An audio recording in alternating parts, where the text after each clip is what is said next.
एक समय की बात है जब गौतम बुद्ध अपने आत्मा की खोज में जुड़े हुए थे। वे अपने शिष्यों के साथ वनवास में निर्वासित हो रहे थे। जंगल की घनी जंगल में उनका मन शांति और सत्य की खोज में लिपटा हुआ था। एक दिन जब बुद्ध ध्यान कर रहे थे, उन्हें एक गर्भवती महिला दिखाई दी, जो बहुतेतर संतानें संजीवनी वन में अपने आत्मसमर्पण से पाल रही थी। बुद्ध ने उससे मिलकर उसकी कथा सुनी और उससे सीखा कि समर्पण और प्रेम से ही सच्ची खोज होती है। इसके बाद बुद्ध ने शिष्यों को यात्रा का निर्देश दिया, जिसमें उन्हें जंगल के सभी प्राणियों के साथ सहजता से रहने के लिए कहा गया। उन्होंने बताया कि समृद्धि और शांति का सबसे बड़ा रहस्य अनुशासन और सहयोग में छिपा होता है। जंगल में शिष्यों ने विभिन्न प्राणियों से सीखा कैसे वे अपने स्वाभाविक स्थिति में संतुष्ट रहते हैं। एक उदाहरण स्वरूप, एक वृक्ष ने शिष्यों को अपनी गहरी जड़ों से सभी को समर्पित रहने की महत्ता सिखाई। इससे उन्होंने समझा कि अपने मूल मूल्यों में स्थिर रहना क्यों आवश्यक है। जंगल में बुद्ध की शिक्षा ने अद्वितीय सत्य को समझाया। सभी जीवों में एक ही ब्रह्मांडीय चेतना है और हर कौन इस अद्वितीयता का अंश है। इस प्रकार बुद्ध ने जंगल के माध्यम से मानवता को सर्वोत्तम मार्ग पर चलने का उपदेश दिया। जंगल में बीते दिनों में बुद्ध ने अपने शिष्यों को ध्यान, साधना और सेवा के माध्यम से सच्ची मुक्ति की प्राप्ति का मार्ग दिखाया। जंगल की शांति ने उन्हें अपने आत्मा का साक्षात्कार करने का सुनहरा अवसर प्रदान किया, जिसने उन्हें समस्त मानव समुदाय के लिए एक प्रेरणा स्रोत बना दिया। इस प्रकार गौतम बुद्ध की बेहतरीन कहानी जंगल की से नहीं, बल्कि उनके जीवन के इस चरण ने मानव जीवन को शिक्षाप्रद एवं प्रेरणास्पद बना दिया। समय की बात है जब भूतपूर्व प्राचीन भारत में गौतम नामक एक राजकुमार ने सार्थक जीवन की खोज में रचनात्मकता की ओर रुचि दिखाई। उन्होंने राजमहल की विलासिता को छोड़कर भिक्षु बनने का निर्णय किया। गौतम, अब बुद्ध कहलाए, ने दुख की असली उत्पत्ति को समझने के लिए आत्मा की अन्वेषणा में काठमांडू के जंगलों का सफर किया। एक दिन उन्होंने एक पीपल के पेड़ के नीचे बैठकर ध्यान में लीन हो गए। वहां बुद्ध ने जीवन के चक्र की सत्यता को पहचाना और असंसारी दुख के कारणों को जाना। उन्होंने अपने उपदेशों के माध्यम से अंधविश्वास, क्रोध और लोभ से मुक्ति प्राप्त करने की मार्गदर्शन की। बुद्ध ने अपने शिष्यों को ध्यान, शील और प्रज्ञा के माध्यम से निजी और सामाजिक दुख से मुक्ति प्राप्त करने का उपाय बताया। उनकी शिक्षाएं संसार के विभिन्न कोनों में फैली और उनके अनुयायियों ने उन्हें धर्मगुरु के रूप में माना। बुद्ध ने दी गई उपदेशों से समाज में शांति और सामंजस्य फैली, जिससे लोगों के जीवन में सकारात्मक परिवर्तन हुआ। उनकी नीतियों ने भगवान की ऊंचाइयों की ओर मार्गदर्शन किया और उनकी नई कहानी ने मानवता को एक नया दृष्टिकोण प्रदान किया। बार महात्मा बुद्ध किसी गांव में गए। वहां एक स्त्री ने उनसे पूछा कि आप तो किसी राजकुमार की तरह दिखते हैं, आपने युवावस्था में गेरुआ वस्त्र क्यों धारण किया है? बुद्ध ने उत्तर दिया कि मैंने 3 प्रश्नों के हल ढूंढने के लिए संन्यास लिया है।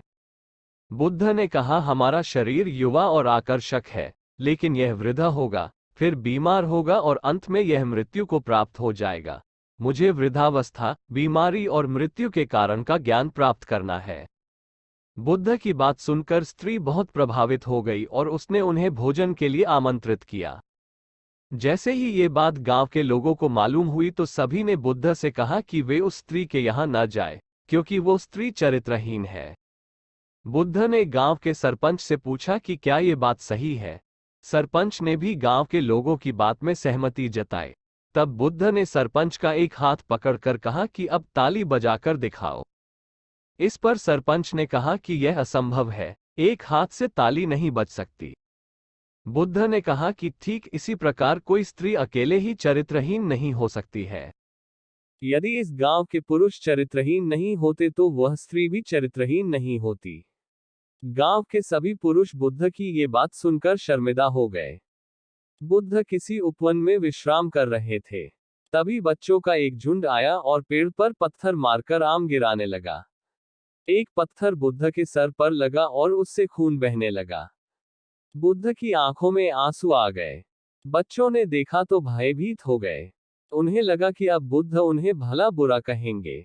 बच्चों ने उनके चरण पकड़ लिए और उनसे क्षमा याचना करने लगे।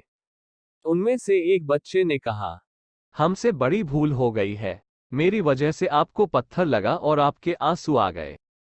इस पर बुद्ध ने कहा, बच्चों, मैं इसलिए दुखी हूं कि तुमने आम के पेड़ पर पत्थर मारा तो पेड़ ने बदले में तुम्हें मीठे फल दिए, लेकिन मुझे मारने पर मैं तुम्हें सिर्फ भय दे सका। परिश्रम के साथ धैर्य भी। एक बार भगवान बुद्ध अपने अनुयायियों के साथ किसी गांव में उपदेश देने जा रहे थे। उस गांव से पूर्व ही मार्ग में उन लोगों को जगह जगह बहुत सारे गड्ढे खुदे हुए मिले।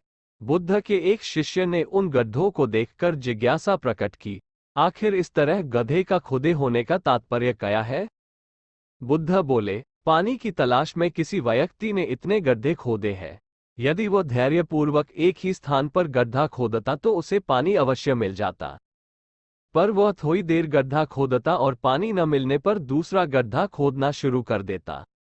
व्यक्ति को परिश्रम करने के साथ धैर्य भी रखना चाहिए। महात्मा बुद्ध प्रवचन सभा में आकर मौन बैठ गए। शिष्य समुदाय उनके इस मौन के कारण चिंतित हुए कि कहीं वे अस्वस्थ तो नहीं है। आखिर एक शिष्य ने पूछ ही लिया, भंते, आप आज इस तरह मौन क्यों हैं? वे नहीं बोले तो दूसरे शिष्य ने फिर पूछा, गुरुदेव, आप स्वस्थ तो हैं? बुद्ध फिर भी मौन ही बैठे रहे। इतने में बाहर से एक व्यक्ति ने जोर से पूछा, आज आपने मुझे धर्मसभा में आने की अनुमति क्यों नहीं दी? बुद्ध ने कोई उत्तर नहीं दिया और आंखें बंद कर ध्यानमग्न हो गए। वो बाहर खड़ा व्यक्ति और जोर से बोला, मुझे धर्मसभा में क्यों नहीं आने दिया जा रहा है? धर्मसभा में बैठे बुद्ध के शिष्यों में से एक ने उसका समर्थन करते हुए कहा, भंते, उसे धर्मसभा में आने की अनुमति प्रदान कीजिए। महात्मा बुद्ध ने आंखें खोली और बोले, नहीं, उसे अनुमति नहीं दी जा सकती है क्योंकि वह अछूत है। अछूत?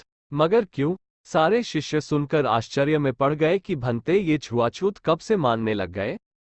महात्मा बुद्ध ने शिष्य समुदाय के मन के भावों को ताड़ते हुए कहा, हाँ, वह अछूत है। वह आज अपनी पत्नी से लड़कर आया है। क्रोध से जीवन की शांति भंग होती है। क्रोधी व्यक्ति मानसिक हिंसा करता है। इस क्रोध के कारण ही शारीरिक हिंसा होती है। क्रोध करने वाला अछूत होता है क्योंकि उसकी विचार तरंगे दूसरों को भी प्रभावित करती हैं। उसे आज धर्मसभा से बाहर ही रहना चाहिए। उसे वहां खड़े रहकर पश्चाताप की अग्नि में तपकर शुद्ध होना चाहिए। शिष्यगण समझ गए कि अस्पृश्यता क्या है और अछूत कौन है। उस व्यक्ति को भी बहुत पश्चाताप हुआ। उसने कभी भी क्रोध न करने का प्रण लिया। बुद्ध ने उसे धर्मसभा में आने की अनुमति प्रदान की। मुख्य पृष्ठ, गौतम बुद्ध से संबंधित कहानियां। कवि। एक होरीराम ने दोनों बैलों को सानी पानी देकर अपनी स्त्री धनिया से कहा, गोबर को ऊख गोड़ने भेज देना, मैं न जाने कब लौटूं, जरा मेरी लाठी दे दे। धनिया के दोनों हाथ गोबर से भरे थे। उपले पात कर आई थी।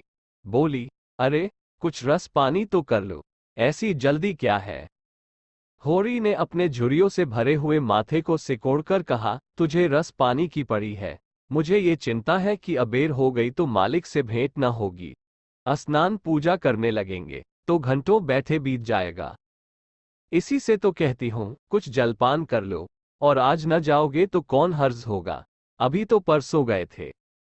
तू जो बात नहीं समझती उसमें टान क्यों अड़ाती है भाई? मेरी लाठी दे दे और अपना काम देख।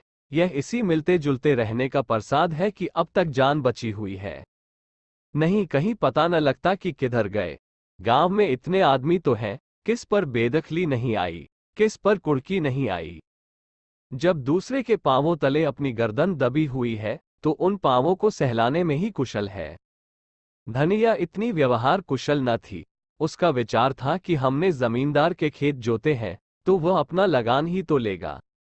उसकी खुशामद क्यों करें, उसके तलवे क्यों सहलाएं? यद्यपि अपने विवाहित जीवन के इन 20 वर्षों में उसे अच्छी तरह अनुभव हो गया था कि चाहे कितनी ही कतर ब्योत करो, कितना ही पेट तन काटो, चाहे एक एक कौड़ी को दांत से पकड़ो, मगर लगान बेबाक होना मुश्किल है।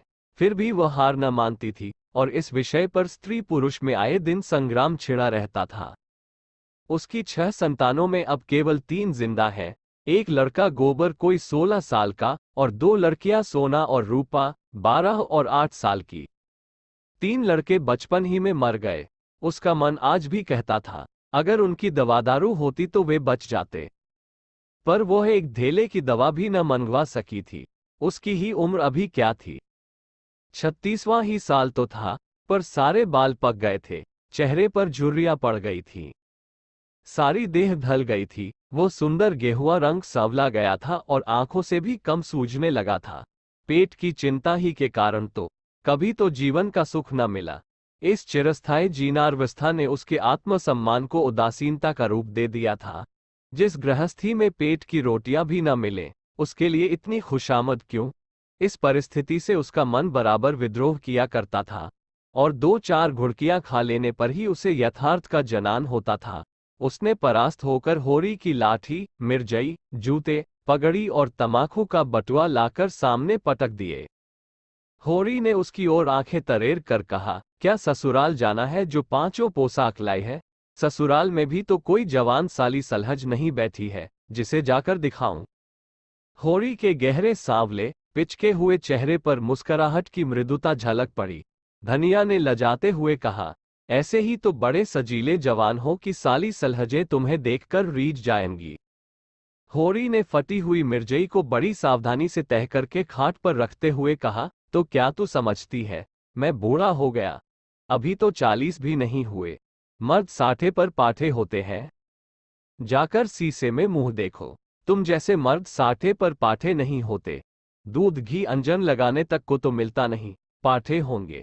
तुम्हारी दशा देख देख कर तो मैं और भी सूखी जाती हूं कि भगवान ये बुढ़ापा कैसे कटेगा, किसके द्वार पर भीख मांगेंगे?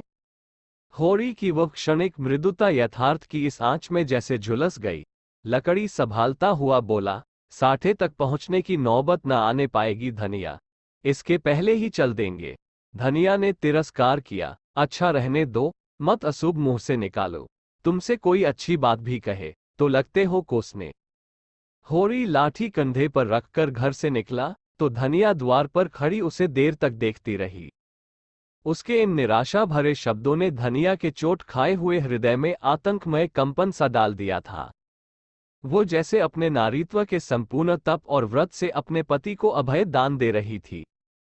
उसके अंतःकरण से जैसे आशीर्वादों का व्यूह सा निकलकर होरी को अपने अंदर छिपाए लेता था। विपन्नता के इस अथाह सागर में सुहाग ही वह तृण था, जिसे पकड़े हुए वह सागर को पार कर रही थी। इन असंगत शब्दों ने यथार्थ के निकट होने पर भी मानो झटका देकर उसके हाथ से वह तिनके का सहारा छीन लेना चाहा। बिल्क यथार्थ के निकट होने के कारण ही उनमें इतनी वेदना शक्ति आ गई थी। काना कहने से काने को जो दुख होता है, वह क्या 2 आंखों वाले आदमी को हो सकता है? होरी कदम बढ़ाए चला जाता था। पगडंडी के दोनों ओर ऊख के पौधों की लहराती हुई हरियाली देखकर उसने मन में कहा, भगवान कहीं गौ से बरखा कर दे और दाढ़ी भी सुभीते से रहे, तो एक गाय जरूर लेगा। देशी गाय तो न दूध दे न उनके बछवे ही किसी काम के हो। बहुत हुआ तो तेली के कोल्हू में चले। नहीं, वह पछाई गाय लेगा, उसकी खूब सेवा करेगा। कुछ नहीं तो 4-5 सेर दूध होगा। गोबर दूध के लिए तरस तरस कर रह जाता है। इस उम्र में न खाया पिया तो फिर कब खाएगा? साल भर भी दूध पी ले तो देखने लायक हो जाए। बछवे भी अच्छे बैल निकलेंगे। 200 से कम की गोई न होगी। फिर गौ से ही तो द्वार की शोभा है। सवेरे सवेरे गौ के दर्शन हो जाया तो क्या कहना। न जाने कब यह साध पूरी होगी, कब वह शुभ दिन आएगा। हर एक गृहस्थ की भांति होरी के मन में भी गौ की लालसा चिरकाल से संचित चली आती थी। यही उसके जीवन का सबसे बड़ा स्वप्न, सबसे बड़ी साध थी। बैंक सूद से चैन करने या जमीन खरीदने या महल बनवाने की विशाल आकांक्षाएं उसके नन्हे से हृदय में